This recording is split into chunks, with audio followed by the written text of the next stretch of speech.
They thought I was still deaf. They talked, they planned, they plotted, right in front of me. But I heard every word.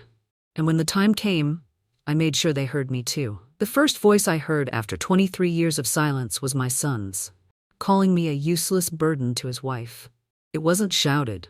It wasn't even angry. It was casual, offhand, the kind of cruel honesty people only speak when they think you can't hear them. And the fact that it came from Nathan Hart, my only son, the boy I had raised alone since his father's death, made it cut deeper than any wound I'd ever known. 2 hours later, I walked into his kitchen with a smile on my face, pretending I hadn't heard a single word. Camille, his wife, was setting the table, her every movement precise, rehearsed. She smiled that tight, perfect smile of suburban politeness. "Welcome home, Evelyn," she said, lips moving in that slow, exaggerated way people use when they speak to the deaf. "We're so glad you're feeling better." Her tone was sweet, but now that I could hear, I realized there was sugar only on the surface. Beneath it, bitterness. I nodded, playing my part. They had no idea that the miracle they thought had failed had worked perfectly. 3 weeks earlier, I was lying in a hospital bed at St. Augustine Medical Center, staring at the ceiling tiles, wondering what sound would feel like if I ever heard it again. For 23 years, I had lived inside a cage of silence. It began one icy night in December when a drunk driver ran a red light and crashed into our car. My husband Robert died instantly. I survived, but my eardrums were shattered beyond repair. Doctors told me I would never hear again. At first, I grieved like someone who had lost a limb. Every morning I woke expecting to hear birds or traffic or the clinking of Robert's coffee cup, only to be met with nothing but the crushing quiet. Then, as years passed, silence became my companion, sometimes cruel, sometimes kind. I learned sign language, though Nathan never truly mastered it. He was patient at first, but patience fades with time. By the time he married Camille, conversations with me had become more of an obligation than a joy. Still, I smiled, I nodded. I pretended I didn't notice the pity or the distance. Then came Dr. Rafael Martinez, a surgeon who believed in miracles disguised as medicine. He told me about a new procedure, a reconstructive operation that could restore hearing in cases once thought impossible. The odds were only 30%. The cost was high. Nathan begged me not to risk it. "Lam, you're 68 years old," he'd say, lips moving in sharp, tired patterns. "You've lived like this for 2 decades. Why gamble what you have left?" But I had already lost everything once. My husband, my hearing, the music of my life. What else was there to lose? I signed the papers. The morning of the surgery, I prayed not to hear symphonies or laughter or even my own voice, but simply to hear proof that the world still existed outside my skin. When I woke, the room was filled with a strange hum, low and distant, like the ocean inside a shell. I thought I was dreaming. Then I heard footsteps. Click. A nurse's shoes against tile. "Good morning, Mrs. Hart." A voice said softly, "How are you feeling?" My throat tightened. I tried to answer, but no sound came out, only a sob. It wasn't pain. It was awe. Sound had returned to my world like sunlight breaking through a storm. Dr. Martinez came in, smiling like a proud magician. "Your hearing isn't just restored, Evelyn," he said. "It's enhanced. Your brain's adapted in ways we don't fully understand. But be careful. Everything will feel louder, more intense. You'll need time to adjust." He was right. Every sound was an orchestra. The rustle of curtains, the hum of machines, even the steady beeping of the heart monitor. But I didn't care. For the first time in 23 years, I could hear my own heartbeat. The plan. Most people, I suppose, would have called their family immediately, but after decades of silence, I wanted to see their faces when I spoke. I wanted to see joy, disbelief, tears, maybe even pride. So I decided to keep it secret. When Nathan came to visit before my discharge, I pretended nothing had changed. He sat beside my bed, lips moving deliberately as always. "Mom, Camille's prepared the guest room. You'll stay with us during recovery." I nodded, just as I always did, the perfect silent mother. He smiled, relieved, having no idea that I could hear the exhaustion in his voice. I spent that night practicing my expressions in the mirror. I trained myself to react like someone who still lived in silence, to hide every flinch, every startle, every tear that might betray me. The nurses thought it was endearing. She wants to surprise her family, they said with warm smiles. They didn't know that the surprise would turn into something else entirely. The return home. When I stepped into Nathan and Camille's house on Maple Street, the first thing I noticed was how loud everything was. The hum of the refrigerator, the tick of a clock in the living room, even the faint buzz of fluorescent lights above the kitchen counter. Camille guided me to the guest room, a space that used to be Nathan's home office. She'd redecorated it with lace curtains and floral wallpaper, the kind of decor people think old women find comforting. It looked less like a bedroom and more like a polite prison cell. "The bathroom's across the hall," she said slowly, overpronouncing every word. "Dinner in an hour." Her voice was syrupy, but her sigh after leaving the room was pure impatience. I sat on the edge of the bed, listening, truly listening, to my family for the first time in decades. The television murmured from the living room, the front door creaked open, and I heard Nathan's voice, deep and familiar. "How's the patient?" "Fine, I guess," Camille replied. "She seems tired, but that's normal." "Good," Nathan said. "Hopefully she recovers quickly. I can't take much more time off work." The words hit me like cold water. I realized then that I had returned to a house that looked warm on the outside, but its kindness was hollow, its care rehearsed. I leaned back against the bed frame, my hands trembling slightly. For 23 years, I'd lived in silence, believing distance was just a byproduct of miscommunication. But now that I could hear, I was discovering something worse. Truth. And truth, I was learning, could be far louder than silence. That night, as the sound of rain tapped softly against the windows, I promised myself one thing. I wouldn't speak yet. Not until I knew what kind of people my family truly were, when they thought I couldn't hear them. I didn't sleep much that first night, back in my son's house. Every sound was a revelation and a warning. I could hear the pipes sighing through the walls, the soft padding of Camille's slippers in the hallway, and upstairs, Nathan's restless turning in bed. It was strange, this sudden invasion of sound after decades of quiet.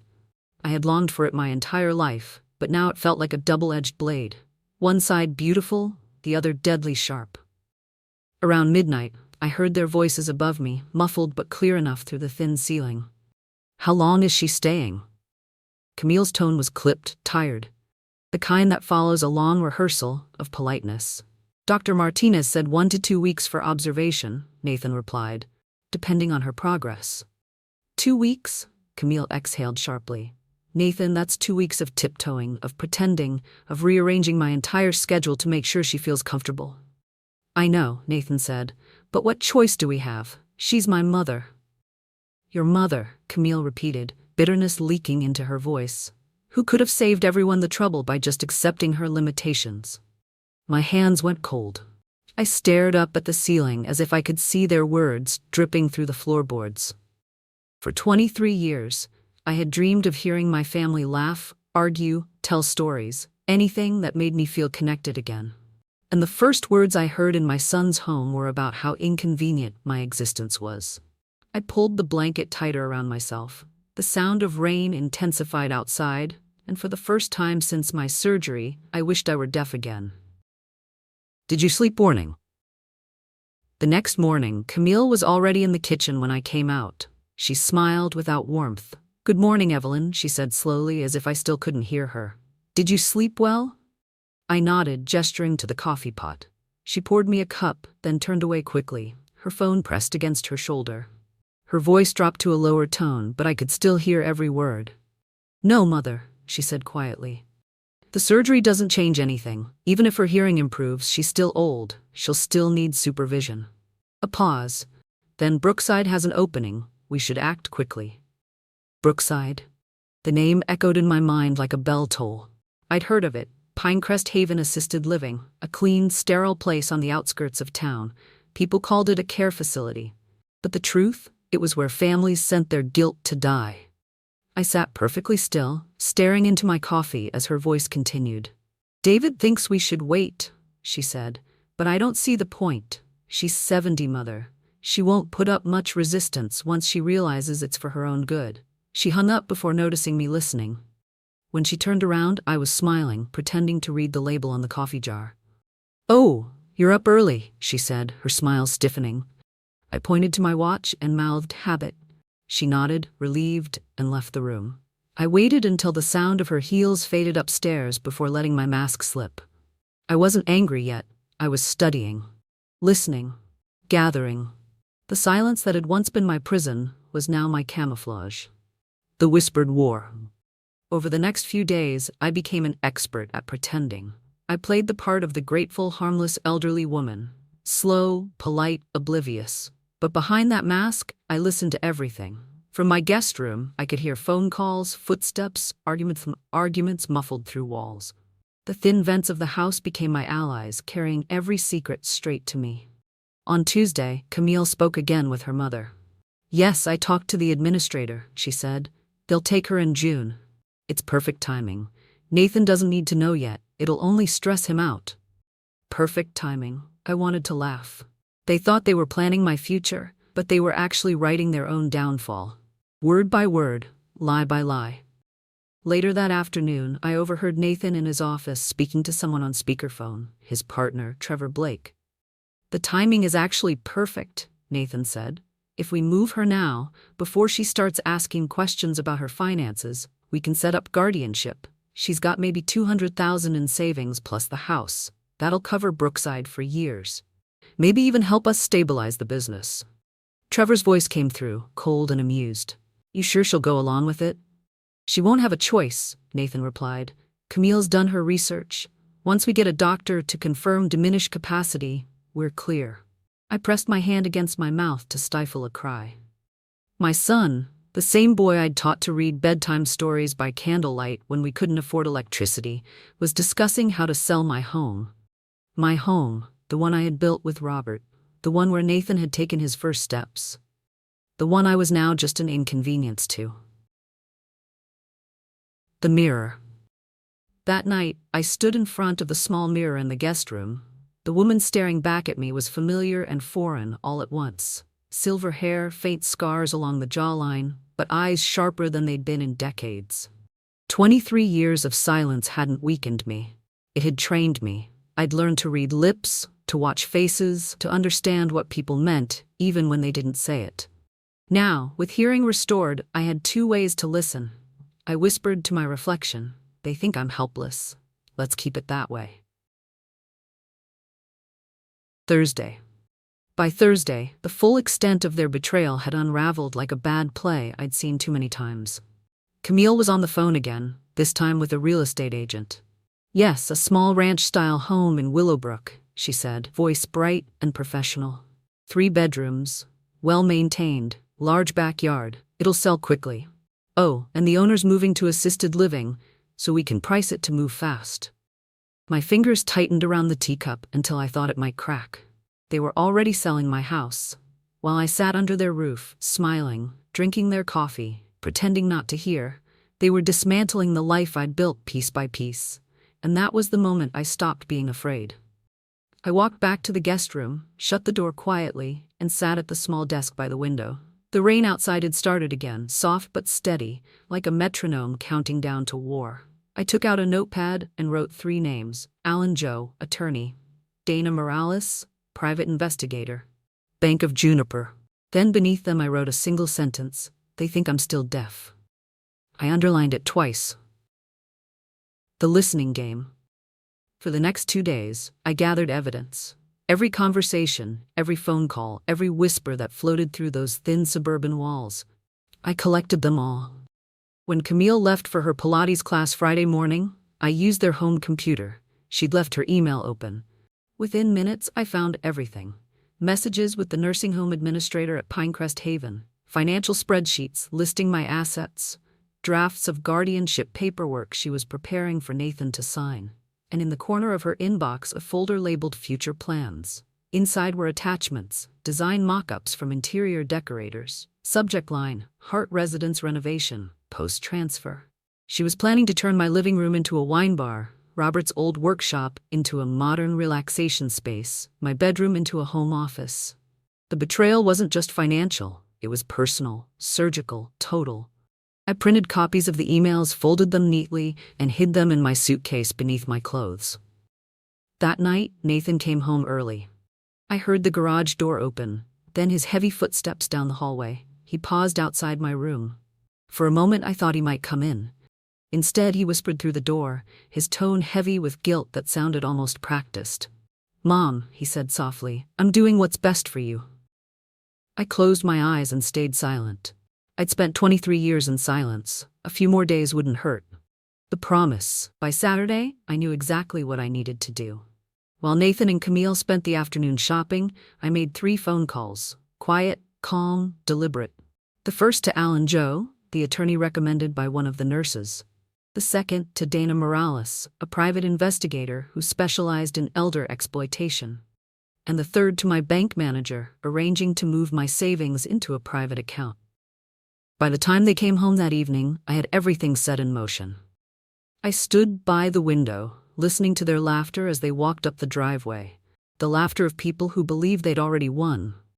They thought they were hearing the sound of victory, but what they didn't know was that they'd just given me back my weapon. Sound. And I was going to use it to destroy them. They always tell you that revenge is a dish best served cold. They forget to add how methodical it must be, patient, meticulous, and almost unbearably boring in its preparation. Boredom, I discovered, is the backbone of a successful trap. I spent Sunday morning in my little guest room like a field marshal before battle, going over the small stack of printed emails and the folders Dana had sent me after her first sweep of Camille's accounts. She'd worked fast and clean, a woman who'd made a career of watching people reveal their worst selves when they thought no one was looking. The recordings she'd captured, phone calls, snippets from a dentist appointment where Camille had bragged about the sale, were clinical and damning. Dana had even traced transfers that matched the dates Camille and Nathan had discussed in hushed tones. "You didn't want to go loud," Dana had said when I hired her. "You wanted them to dig the hole themselves, let them do the telling." "I want them to say it on record," I told her. "I want a doctor to hear them plan it and know they weren't acting out of concern. I want a paper trail long enough to weave in a lawyer's hands." She'd nodded, her expression serious. "We can do that, but you have to be very careful, Evelyn. Don't give them a hint." Careful became my religion. I moved through the house like a shadow. I listened at doors. I made innocent mistakes on purpose. Dropping a tissue on the floor, leaving an open book with a bookmark halfway through. To help craft the illusion I wanted them to see. A fragile woman, still fragile, still dependent. It was easy. The parts of me people expected were the ones I gave them freely. Alan Joe was sharper than I expected. He arrived with a leather briefcase and a professional's calm that made me feel both secure and gently embarrassed, like hiring a locksmith to protect a small, beloved home. He explained my options plainly: move funds, create a revocable trust, file temporary protective orders if necessary, and, crucially, collect admissible evidence of financial exploitation and intent.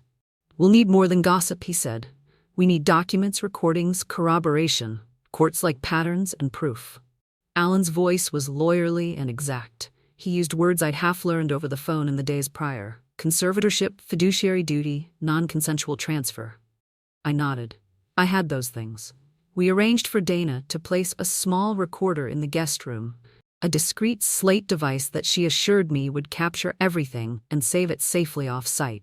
"It was legal where we lived to record conversations you were party to," she'd explained. "In the privacy of one's home, the law was surprisingly straightforward." I signed the paperwork. My hand trembled a little, not with fear but with a curious, fierce hope. The plan hinged on one predictable thing: human vanity. People who plot to take advantage of others often need to discuss details. They over-explain. They believe in their cleverness. I knew Nathan and Camille well enough to be sure they'd fall into that trap. Tuesday morning arrived like a curtain being pulled back slowly. Camille bustled about, arranging cushions, testing teacups, even placing a small bouquet on the nightstand, as if some hidden camera were watching. She moved with the purpose of someone staging a play for an audience of one: the social worker, the doctor, the imagined judge. Nathan was distant, more distracted than usual, a man trying to balance guilt and the adrenaline of secrecy. He hugged me at breakfast with a tenderness that came from years of habit, not necessarily choice. "Mom, rest today," he mouthed, fingers brushing my cheek. I smiled and accepted the touch. It felt theatrical, only because he thought no one would see the film reel behind it. The appointment with Dr. Rafael Martinez was set for Wednesday at 10:30. Camille had insisted on attending. Nathan had called in a favor with his partner Trevor to cover the morning at the office. In their minds, we were on a trajectory toward my peace and safety. In my mind, we were walking into a room where I would stand and look everyone fully in the face. Alan arrived before me and took a seat in the small waiting area with the reserved patience of someone who had scheduled a hearing.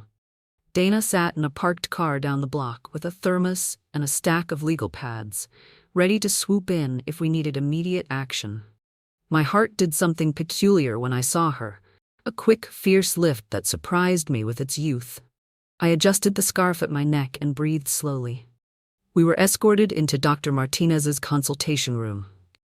Light and calm, the framed marine prints on the wall giving a soft, careful background to what was about to unfold. Camille sat closest to me, hands folded, blinking a little too readily at the harmless paintings. Nathan sat to her side, his jaw tight. Dr. Martinez was warm and professional, the kind of man you trust with small children and fragile hopes. He began with standard questions, gentle probes about my hearing, my sleep, my appetite.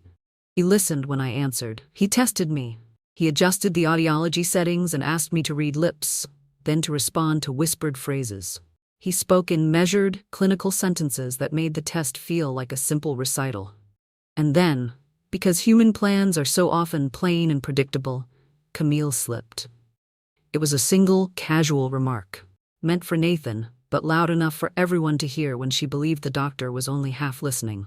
"If he signs the conservatorship paperwork next month," she said, voice soft, "we can access the equity and pay off the lines. We can also accelerate the sale. List it as a quick move-in. Pinecrest takes care of the logistics." Dr. Martinez paused, pen hovering. He looked at Camille, then at Nathan, and then at me. His expression didn't judge, it simply recalibrated, like a scientist updating data. "Why would you be discussing a conservatorship with your doctor?" he asked, voice mild but now unmistakably attentive. Camille's face flamed. "Oh, I didn't mean to," she began, then faltered. Nathan's cheeks paled. You could see the sudden recognition that what had been said aloud had consequences. They both thought they were speaking in the opaque shelter of plan-making. They were wrong. Alan stood politely and introduced himself. "Dr. Martinez, I'm Alan Zhou. Mrs. Hart is my client." His tone was formal but soft, the kind of voice a room expects to hear when a legal argument is about to bloom into facts. He explained calmly that we were there to review my post-op progress and discuss my living arrangements, but he also noted with precise care that any plans for conservatorship should follow due process and require full disclosure and informed consent. The air tightened. Dr. Martinez excused himself briefly, and when he returned, there was a cautious seriousness in his step. He asked more pointed questions, not just about hearing thresholds, but about my cognition and mental state. He performed simple tests, memory tasks, a few problem-solving prompts, and each time I answered with clarity and focus that left no room for doubt. My voice was steady. I felt the muscle of it, as if rediscovering something I had misplaced long ago. At one point, Dr. Martinez leaned forward. "Mrs. Hart," he said, "are you aware of any plans to change your living situation or financial arrangements?" He looked at me kindly, but with the steel of someone who knew the law could be a brittle refuge for the vulnerable. I met his gaze, and for the first time since the surgery, I let my voice carry all the way across the room. "No," I said. "There are no plans. I have not discussed selling my home. My financial decisions are my own." Camille's lips moved as if to object, to reach for the narrative she'd practiced, but Nathan squeezed her hand. Words stumbled. The doctor's eyes flicked toward Alan, who produced a small packet of documents, the emails, the transfer notes, the notes from Dana. He set them gently on the desk. Dr. Martinez read, and his face moved through confusion to a professional concern that I had never seen on him before. He turned the materials over and called, without flourish, for his nurse to check certain entries and to record the consultation formally. "I can't sign a conservatorship or recommend it without clear clinical evidence," he said. "If there are financial concerns, those must be reviewed, We have to be careful. Camille's face went from white to an anger more primitive than I'd ever seen. This is ridiculous, she hissed, standing so fast the chair scraped. We're trying to help. Alan's voice stopped her. You can help through proper channels, he said, but you can't fabricate impairment to justify control. That's not help. That's exploitation. In a few minutes, the consultation that was supposed to be about hearing became a legal inspection. Nurses took notes. Dr. Huff Martinez asked for formal cognitive testing. I answered every question with the clarity of someone who had regained not just sound but perspective. And each answer was another nail in the coffin of their plan. Outside the office, Dana waited for my signal. She'd recorded the entire exchange from the guest room and had been monitoring the margins on her phone, ready to step in if needed.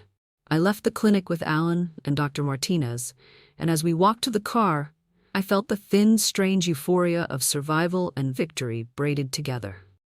Within 24 hours, the first letter arrived, a cease and desist draft from a law firm representing Camille's parents, accusing me of unauthorized recordings and invasion of privacy. Alan smiled a small, private smile when he read it. We anticipated theatrics, he said. We have the files. We have witnesses. Your recordings are legal in this state because you are party to the conversation. They lashed out because they were losing grip. People who manipulate have fragile hands. They folded quickly when met with unambiguous evidence and a legal mind that knew how to move. That night, back in my own home on Willowbrook Lane, I sat on my porch and listened to the orchestra of small sounds I had longed for. The creak of the swing, a distant dog barking, crickets starting their evening chorus. Lucas had called earlier and promised to come by soon. Haley had texted a short, heartfelt message telling me she was proud and that she loved me. I felt oddly young and very old at once. They'd thought me deaf and, by extension, powerless. They were wrong on both counts. I had my hearing back, yes. But more importantly, I had my voice. And I intended to use both to make sure no one ever spoke for me again. You don't realize how heavy silence can be until you fill it with a voice that refuses to be ignored. The voice I used that day was small and clear, but it found an audience in places my silence never could. A lawyer's office, a judge's courtroom, and on the official pages of the courthouse docket. By the time we arrived at Juniper County Courthouse, the sun had a thin, winter-pale edge. Alan wore a dark suit and an expression that made him look less like the apologetic son's hired help, and more like a man carrying a ledger of hard truths. Dana sat near the back of the courtroom, eyes alert, her tablet full of time-stamped audio clips. The recorder had captured everything. The phone calls, the emails, the offhand remarks about Brookside, the draft conservatorship language, and Camille's ill-timed confession in the doctor's office. Evidence, Alan reminded me. Patterns, motive, intent. The hearing was for an emergency temporary protective order and for immediate conservatorship review. Camille and Nathan had filed their own papers, a preemptive petition for temporary guardianship, claiming that Evelyn was confused and emotionally fragile. It was a familiar gambit. You claim concern, you file forms, and the court acts to protect the vulnerable. Their lawyer, a sleek man with 2 white teeth and a voice that practiced reassurance, presented their case as a mutual decision by family members who loved a woman who could no longer manage alone. They used phrases like best interests and safety plan. It was chilling to see how persuasive the language of care could be when wrapped around a plan to seize assets. Alan rose first. He was methodical. He presented the trust paperwork we'd signed, the bank confirmations moving funds to a secure account under Evelyn's control, and then, one by one, the emails and recorded conversations that showed intent to profit. He handed the judge a thumb drive with Dana's files and walked the court through the timeline. Phone call on March 2nd, email drafts March 4, conservatorship outline March 15, clinic confession March 18. Each time he said a date, Dana's tablet chimed with a clip. Each chime echoed in the courtroom like a bell. Camille's attorney tried to undermine the recordings, to call them privacy violations and entrapment. The judge, a woman whose face read both patience and a certain weary, practiced suspicion of family dramas, leaned forward and asked direct questions. Were these conversations to which the petitioner was a party? She asked Alan. He answered yes. Does state law permit recording in one-party consent contexts? He cited the statute. Yes. The judge nodded. The law, at least for the moment, was on our side. Then came the hardest part, testimony. Evelyn walked to the stand. I'd practiced in my head a dozen versions of what I would say, afraid I would sound like a vindictive old woman. I wanted to speak facts, not fury. I wanted the judge to see the pattern and the motive, and to understand that what looked like care, in the abstract, was actually a campaign to take what was not theirs. Mrs. Hart, the judge said, will you tell this court in your own words what you experienced since your surgery? My voice was steadier than I felt. Your Honor, for 23 years I was deaf. After my surgery, I returned to my son's home for recovery. While I was there, I heard conversations in which my son and daughter-in-law discussed placing me in assisted living, listing and selling my home, and transferring my assets to cover their debts. They discussed creating a conservatorship deliberately to control my finances. I have the emails and recordings. I placed the printed emails and the thumb drive on the table. The courtroom murmured, not cruelly, but the sound of surprise had no kindness. Nathan's face was a study in guilt and shock. Camille's lips trembled. There was a hardness to their shock, though not regret, but the dawning of consequences. The defense tried to paint their actions as compassionate measures, hastily misconstrued. Camille took the stand to testify about her concern for Evelyn's well-being. She spoke about safety and exhaustion. But then Alan produced a transcript of a recorded phone call. Camille, planning renovations, telling an agent the exact timeline for listing the house. The prosecutor, in this case the judge's clerk assigned to hear emergency matters, looked on with a face that had seen many versions of greed, cloaked as care. She asked Camille a pointed question. Did you ever discuss selling Mrs. Hart's home before discussing it with her? Camille's answer was uneven. We were preparing, she said. It was not enough. Within hours, the judge made 2 interim decisions that swung the immediate future back to Evelyn. First, she denied Nathan and Camille's request for temporary conservatorship, citing insufficient clinical evidence of incapacity and highlighting the presence of recorded evidence suggesting a plan to exploit. Second, she issued a temporary restraining order preventing either Nathan or Camille from accessing Evelyn's accounts, making changes to her property, or initiating any sale process. The order also mandated supervised contact only, meaning Evelyn could have visitors but with limitations, and that any communication concerning financial matters had to be routed through her attorney. The judge scheduled a full evidentiary hearing in 45 days. The courtroom cleared with the subdued, complicated noise of a small town witnessing a private life made public. Dana and Alan exchanged small smiles. I felt something like relief, but also the iron knowledge that legal victories were the start of a longer war. Hearings, forensic accounting, cross-examinations, and the emotional fallout among family members. Victory tasted like paper and coffee and 1,000 small obligations. Outside the courthouse, the air felt thin and cold. Nathan didn't speak to me. Camille avoided my eyes. They left in a small sedan with the kind of silence that screams more loudly than words. Their neighborly masks had been stripped away, and what remained was a raw, practical desperation. I felt none of the triumph some might expect. There was simply a strong, quiet satisfaction that I had acted in time. Over the next weeks, the consequences unfolded in both legal and personal ways. The bank froze transfers. Pinecrest's administrator called to say that they could not accept admission without a physician's explicit recommendation and a family consent that wasn't under dispute. The real estate agent canceled the listing. Alan filed a complaint with Adult Protective Services alleging attempted financial exploitation. An investigator from APS visited, interviewed neighbors, and cataloged the evidence we'd provided. For the first time in a long time, the system was functioning as it was supposed to, taking the vulnerable seriously without automatically assuming consent. There were costs. Nathan's accounting practice suffered as clients heard rumors.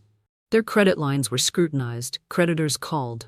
The siblings of Camille, once casual acquaintances, pulled back.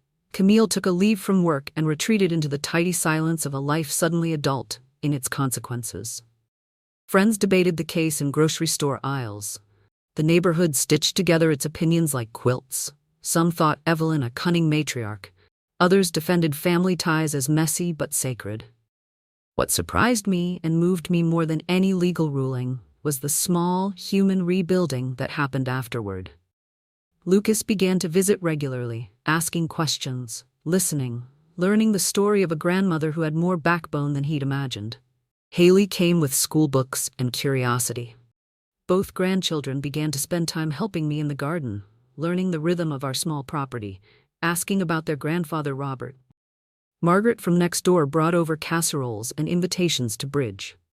Hal Bennett, the widower, played chess on slow afternoons under the maple tree.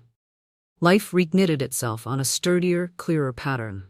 2 months later, in the scheduled evidentiary hearing, the judge reviewed bank records, the conservatorship drafts, emails, and depositions. Alan called witnesses. Dana testified to the provenance of her recordings. A forensic accountant traced transfers and noted suspicious timing. Dr. Martinez testified about Evelyn's cognitive clarity and medical fitness. The judge's demeanor was careful, weighty. After reviewing the evidence, she moved to formalize protective measures, granting Evelyn control through a limited revocable trust and appointing a neutral third-party trustee for any major housing decisions until the court could complete a full review. She admonished Nathan and Camille to attend mediation and counseling if they wished to contest any rulings. It was not the drama of a movie finale. There were no handcuffs, no sensational confessions. For many, that might feel anticlimactic. For me, it was perfect. The legal system had stepped in precisely when it needed to, preserving my autonomy and my home. The real justice was quieter. My grandchildren sitting on my porch and telling me their day. Musicians in the park 2 blocks over. A friend calling to invite me to a book club meeting. Sound returned to me not simply as proof of life, but as the living pulse of one I intended to use fully. One late afternoon, as autumn edged the street with color, I stood in my kitchen and listened to the kettle sing. The smallest, plainest sound felt like a benediction. Against the window, in the reflection of glass and light, I saw a woman who had been through so much and survived. The court had given me protective orders and the trust had been put in place. The house on Willowbrook Lane was safe for now. The future was uncertain in the way futures always are, but I had reclaimed my right to decide, to spend my money, to host my grandchildren, to love and be loved on my own terms. They had planned to silence me. Instead, I had found a voice that would not be ignored. The day the final ruling came, the wind outside carried a soft warmth, early summer in juniper oaks, the kind that makes even the oldest houses seem to breathe again. Alan called that morning. "It's over," he said simply. "The court signed off. The trust is yours. The restraining orders stand until further review. You're free, Evelyn. Free." It was a word I hadn't allowed myself to believe in for a long time. Not since the crash, not since the silence swallowed my world. For decades, I'd thought freedom meant hearing again. But now I understood. It meant being heard. I walked outside onto the porch of the house on Willowbrook Lane, barefoot, a cup of tea in hand. The sunlight touched the porch railing, the roses climbing up the fence. For the first time in years, I didn't feel like a ghost in my own home. Every sound, the hum of the wind, the murmur of the town, the faint call of a child's bicycle bell, was a reminder that the world still made music, even after so much betrayal. Holding his hat in both hands, the visit. 2 weeks after the ruling, Nathan came. No lawyers, no Camille, just him. The son who once called me a burden when he thought I couldn't hear. He stood at the edge of the porch, holding his hat in both hands like a boy caught in a storm. His shoulders were slumped in a way I hadn't seen since he was 16 after his father's funeral. "Mom," he began softly, "I don't expect you to forgive me." I didn't speak. I wanted to see what words he'd choose when there was no one to perform for. He exhaled, long and slow. "I don't know what I became." Camille pushed, but I followed. Maybe it was money, maybe it was fear, maybe I just didn't want to feel responsible anymore. He swallowed hard, the words thick. "I forgot you were still my mother." Silence settled between us, not the old heavy kind I'd lived in, but a new one, fragile and almost sacred. Finally I said, "You thought I was deaf, Nathan. You forgot that even silence has an echo." He looked down, shame painting his features. "I know." I motioned for him to sit beside me. For a while we said nothing. The cicadas hummed from somewhere in the yard. The breeze carried the faint scent of rain on soil. "You know," I said quietly, "for a long time I prayed that God would give me back my hearing. And when he finally did, I thought the cruelest thing he could show me was the truth. But maybe it was the only way to save what little was left." Nathan's voice cracked. "Can it be saved?" I studied him, the lines on his face, the tired eyes, the guilt etched like weather on stone. He was still my son. He was broken, yes, but not beyond repair. "I don't know," I said honestly. "Forgiveness isn't something you demand. It's something you earn." He nodded, tears shining. "Then I'll try." It wasn't an apology that healed me. It was the sincerity behind it, fragile as glass. Before he left, I pressed a folded letter into his hand. "Give this to Camille," I said. "She deserves her own truth." He looked at me questioningly. "Will you ever see her again?" "Maybe," I said, "when she remembers how to speak without lies." He smiled faintly, and for the first time in years, it reached his eyes. The letter. Camille's letter was short. No accusations, no venom, just truth. "Camille, you mistook my silence for weakness. You thought you could fill it with your own words, your own plans. But silence isn't empty. It listens, it records, it learns. You once said people like me should accept their limitations. You were right, in a way. I have accepted mine. But my hearing was never the limitation. It was your conscience. I hope you find a way to live with it. Evelyn." The rebuilding. By autumn, life began to settle into something resembling peace. Lucas came every Sunday, mowing the lawn, fixing small things that no longer needed fixing. Haley brought books and music, introducing me to songs I hadn't heard since before the accident. Dr. Martinez checked in once, not as a doctor, but as a friend. "You're healing beautifully," he said. "Not just your ears." I laughed. Turns out the hard part wasn't hearing. It was listening, to myself. He smiled at that, the way good men do when they understand something words can't capture. Even Hal Bennett, my widowed neighbor, had found a way to weave himself into my days, fixing a fence post, bringing coffee, leaving me old mystery novels on the porch. It wasn't romance, not really. It was something quieter, truer. Companionship built not on need, but mutual respect. Sometimes at sunset, I'd find myself sitting by the window, tracing the rim of my teacup, listening to the fading sounds of the day. The past didn't feel like a wound anymore. It was a scar. Visible, yes, but proof that healing had happened. The final sound.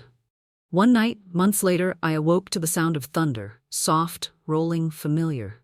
Rain began to tap on the windows, steady and rhythmic. The same sound I'd heard the night I learned my son's betrayal. But this time, it didn't sound like mourning. It sounded like release. I walked barefoot through the hallway, pausing at the old piano Robert had bought for me the year before he died. My fingers brushed across the keys. For a moment I thought about playing. Something simple, maybe Clair de Lune.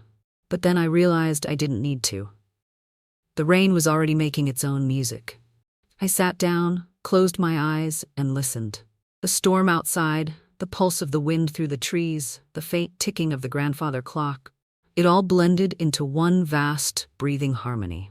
For 23 years I had lived without sound, and for months after I had drowned in too much of it.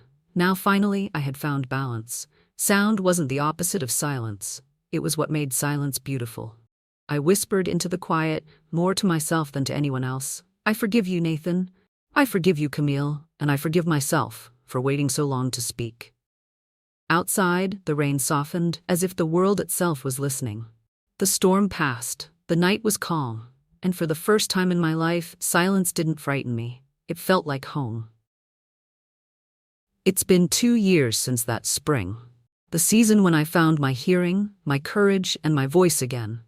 They say justice has a sound, the slam of a gavel, the closing of a courtroom door, the whispered relief of a truth finally spoken. But to me, justice doesn't sound loud.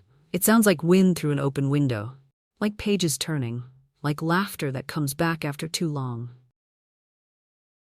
It started with a message from my grandson, Lucas. "Grandma, can I record you for my podcast? It's for my media class. Stories about resilience." I almost laughed. Me on a podcast? After 2 decades of silence, I'd become the woman who talks too much. We recorded in my kitchen, Microphones on the table beside a half-eaten pie, the hum of the refrigerator, a constant background note. Lucas asked questions gently, like someone holding a delicate photograph. "Do you remember the first thing you heard after 23 years? "Yes," I said, smiling. "The sound of someone calling me a burden." He froze. Then I laughed softly. But the second sound was my own laughter, and that one mattered more. Later, when the episode aired, he titled it, "The Woman Who Heard Too Much and Chose to Listen Anyway."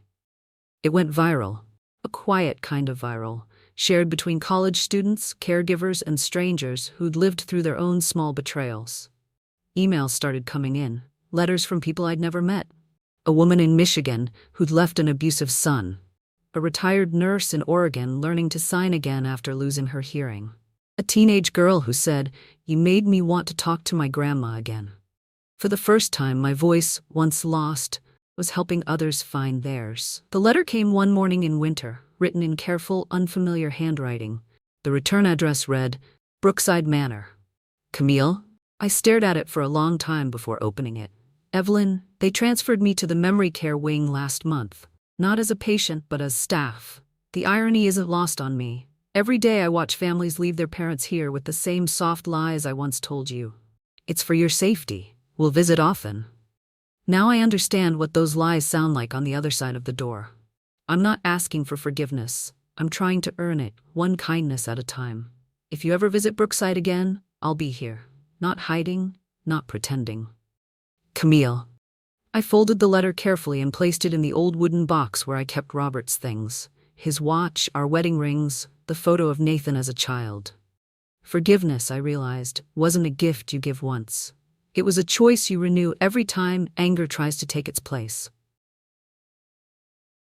That summer, Nathan returned, not to ask for money, not for sympathy, just to help me plant tomatoes. He'd lost weight, gained quiet.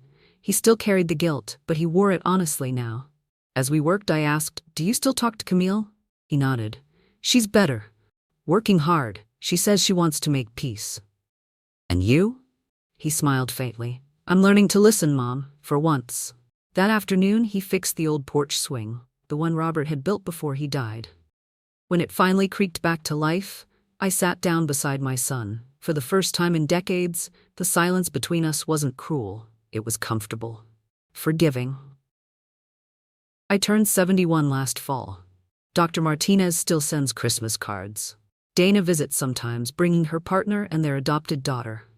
Alan retired, but he still calls every few months to make sure the world hasn't gone completely mad. And me?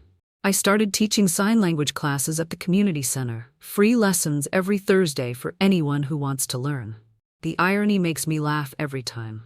A woman who once couldn't hear now teaching others how to communicate without sound. Sometimes, when I sign the word for love, the students look at me like I've just translated a secret. Maybe I have. One evening, Lucas brought me a small surprise. "Close your eyes," he said, placing headphones over my ears. Then, music. A piano piece, soft and tender. He'd composed it himself, inspired by my story. The melody was built around a single repeating note, the sound of a heartbeat, steady and patient, like the years I'd spent waiting. When it ended, he whispered, "It's called Evelyn's Song." I couldn't speak. The tears that came weren't sadness. They were recognition of everything I'd lost and everything I'd regained. Now every morning, I open my window and listen. Not just to the world, but with it. The hum of distant traffic, the bark of a neighbor's dog, the laughter of children walking to school, none of it feels ordinary anymore. Every sound is a promise that life continues, stubborn and beautiful. Sometimes I think about that first morning in the hospital when Dr. Martinez said, "Your hearing is better than normal." He was wrong. It wasn't better. It was wiser. Sound, after all, is only half of listening. The rest comes from the heart. The Hamathan. I've learned that silence isn't the absence of sound. It's the space where truth waits to be heard. And I've learned that forgiveness doesn't erase the past. It allows the future to make noise again. Tonight, as the crickets sing and the wind hums softly through the maple trees, I close my eyes and smile. Somewhere in that music, I can still hear Robert's voice, Nathan's laughter, Lucas's song, and my own, older, wiser, unbreakable. The world isn't silent anymore, I whisper. It's finally listening.